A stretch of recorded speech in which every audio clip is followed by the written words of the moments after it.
What's up, everybody? Hi, Bummy Kings and Queens. Welcome back to another Bummy video with your Bummy girl, Kueen Koop, spelled with a K. Y'all like that new tagline? I like that new tagline because y'all are kings and queens and should not be treated as anything less. You guys already know why you clicked onto this video today. We are going to be installing some box braids. Now, this is a well overdue video because as someone who installs their own box braids, y'all should have got this content already. However, recording on yourself is a lot harder than recording on someone else's head. But I got my client's permission to record it, and let's do some box braids. So without further ado, let's get into the video. So guys, to start off, I'm going to detangle my client's head further. She washed, detangled, and blow dried the night before, but I just in case there are any like little knots, I don't want to break any hair, so I'm going to detangle with my paddle brush, starting at the ends, working my way to her roots. So now that my client's hair is detangled and I can run my hands through it, I'm going to take this wide tooth comb and I'm going to begin parting the back of her head. Now I'm doing medium to larger parts for her preference on what she wanted. She wanted a good amount of braids, but not too much to where it's too heavy, and she wanted them bigger. So that's what I'm doing. After determining the exact size that I want for that row, I'm going to go through again with a rat tail comb. And this is just to perfect the row, to make sure it is as straight as possible. There are no extra flyaways because these are box braids, so you want your parts to look exactly like boxes. Now, I do bring in these big white clips, and that is just to help section off my client's hair so it doesn't confuse the already parted section. And me personally, I love using the rubber band method when installing box braids. For some people, the rubber band method, like, I guess they complain that it leaves their hair dirty. However, for me, as someone who gets box braids done a lot in general, I find that the rubber band method takes a lot of tension off of your own head. So when people install box braids, some people tend to pull a lot harder on your hair, or you yourself can pull a lot hard on your hair, and you don't want to break and damage your hair and give yourself bald spots. That's coming from personal experience. So I personally love the rubber band method. So what I'm doing here is I'm taking one rubber band and I'm splitting this back section into 3 parts shaped like boxes, and I'm just lightly tying the rubber band. This is called pre-sectioning. You're going to pre-section the entire head. And I'm going to show you guys a quick clip, and we're going to skip to the next part. And I know what you guys are thinking. You're probably wondering, but those braids aren't going to come out that nice if you just leave them like that. No, I'm going to use this pure Neatbraid conditioning shining gel on each part, but I only do that as I go throughout each braid. This really catches all the flyaways and it makes your hair super neat and sleek.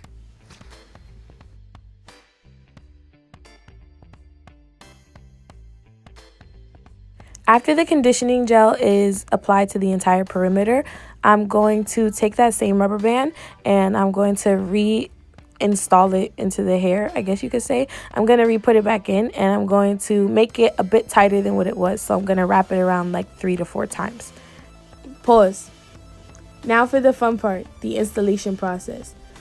Before we get to actually installing the box braids, you need your hair separated for each braid. So take out a good measurement or a good chunk of the hair so your braids come out even. What you're going to do is you're going to taper off the ends. To taper off means that you're going to pull the strands of hair to make them uneven. This way, when you get to the end of your braids, they lock together and they stay braided. After you do that, you're going to split the hair section into 2 uneven parts. One a little bit bigger and the other smaller. You're going to wrap the smaller end around the bigger end. And when you put them together, you should have 3 even braiding pieces, braiding strands, and that's how you do your box braids. Now for the actual installation process. So with those 3 strands, you're gonna start by braiding and intertwining the natural hair with the synthetic hair. And you're gonna go in like you're doing a corn roll. Here I'm just like splitting the hair a little bit. This way it's making the braid a bit more even.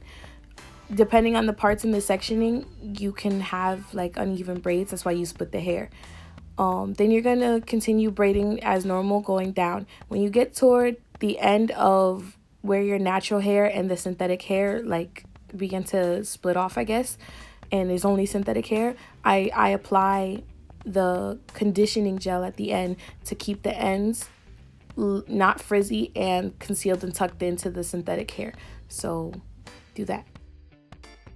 So here's a different angle. I'm not sure if it's a better one because I didn't realize how bad the lighting was. This was when the sun was like at its prime and about to go down. So it looks really weird and the camera's not focusing, which I do apologize about. But what you're going to do is you're going to take those 3 strands and you're going to wrap it around the natural hair and then begin to cornrow or braid as normal. And once again, you're going to tuck in those ends of the hair and really conceal them. This protects it from heat damage and like being exposed, which is why you get the braids, I guess, for the protective style. So you really want to tuck in your tuck in the natural hair into the synthetic hair. Then once again, apply the conditioning gel or the shine and jam or whatever you use to braid with, and use it at the ends, and that's just to keep them from frizzing up. And remember to braid all the way down to the ends of the braids because you don't want them to come out.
As I get more toward the end of the braid, I like to do what I call confusing the strands.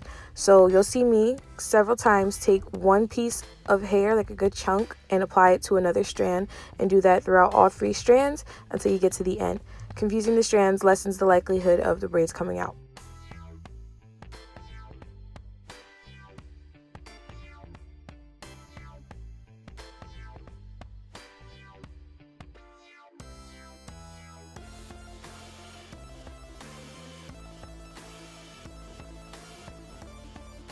Whoa, look at that. Her whole entire head is done. So now what I'm going to do is I'm going to take some Got To Be Glued, and I mean the tiniest bit, to slick down her front baby hairs. And I mean the tiniest bit. We all know how Got To Be Glued can, like, make your hair white and, like, literally glue down your hair. So I only use a tiny little bit and just swoop them. That's all. And then I'm going to apply a scarf and let her hair sit for about 10 minutes while I boil some water so we can dip the ends.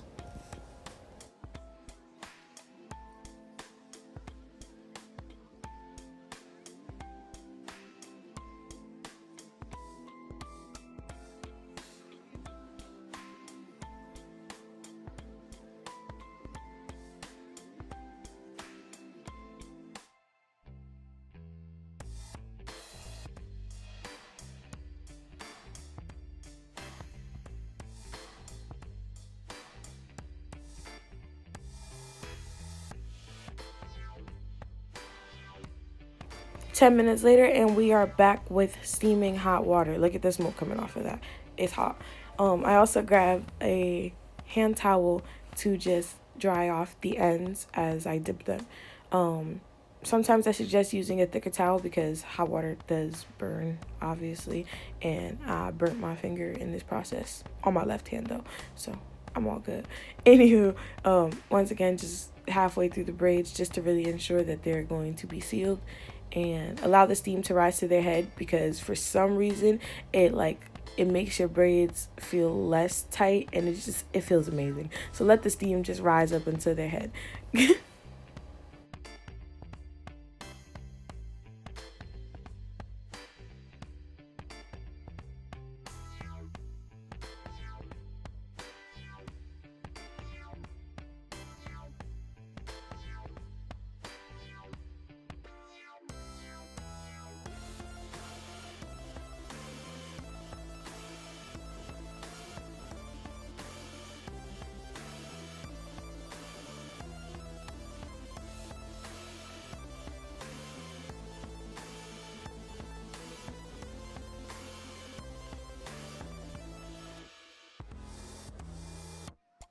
Here I am just showing you guys the ends, because look at those. They were bushy before and now they are locked in and they're not going nowhere, so the braids really won't come out. So now I'm going to take some Taliah Waajid Black Earth Products African Healing Oil, which softens, moisturizes, and protects hair, moisturizes, coats, and protects skin, eliminates dryness, and is made with vitamin E. Once again, I really want to lock in that moisture, especially if your braids are going to be in for a long time. So I go around the perimeter of each and every box. Last step, I'm going to take some BB Foam Moisturizing Wrapping Lotion, and this is my final step in installing box braids and faux locks. This just, once again, really locks everything in. So I apply it mostly to the ends and the bottom of the braids, and that's it.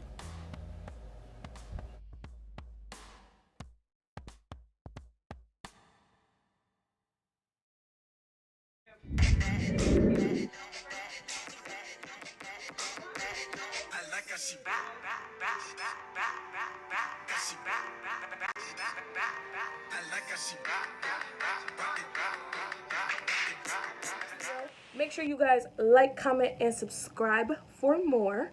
If you like this video and you want more videos like it, leave a comment down below. If you want a full, in-depth tutorial on how to box braids, leave a comment down below or DM me on Instagram or Snapchat. Let me know what videos I should do, because once again, I am here to provide you guys with bummy content. So, yeah, we'll see you with the next one. Bye. Stay safe and stay inside.